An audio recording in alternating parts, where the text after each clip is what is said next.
நீங்கள் வெள்ளைக்கார கல்வி கற்றது கண்டிப்பாய் கற்பூர புத்திதான். அது காற்றோடு போய் பல ஆண்டுகளாகிவிட்டன. அதன் பிறகு உங்கள் பிச்சை பாத்திரம் உருமாற்றப்பட்டது. பிச்சை குவளை பெரும் உண்டியலானது.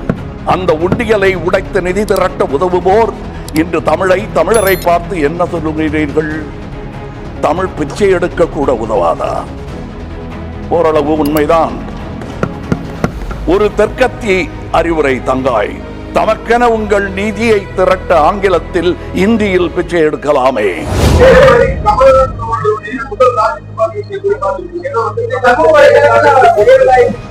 சமூக வலைதளங்கள் என்ன வைரல் ஆகுது? யாருக்காவது எல்லாம் புரிஞ்சுதா? எனக்கு ஒண்ணு புரியலைங்க. எனக்கு ஒண்ணு புரியல. உங்களுக்கு ஏதாவது திரு கமலஹாசன் அவர்களோட பேச்சு புரிஞ்சுதான்னு சொல்லுங்க. ஏற்கனவே கோவை மக்களுக்கு அவர் பேச்சு புரியாதாலதான் அவரை அனுப்புனாங்க. ஆனா அவர் எதற்காக நிறுத்தப்பட்டாரோ அந்த முதலாளிங்க அவரை டெல்லி அனுப்பிச்சிருக்காங்க. இப்ப அந்த முதலாளிங்களுக்காவது அந்த டெல்லியில அவர் நியாயம் பண்ணக்கூடாதா?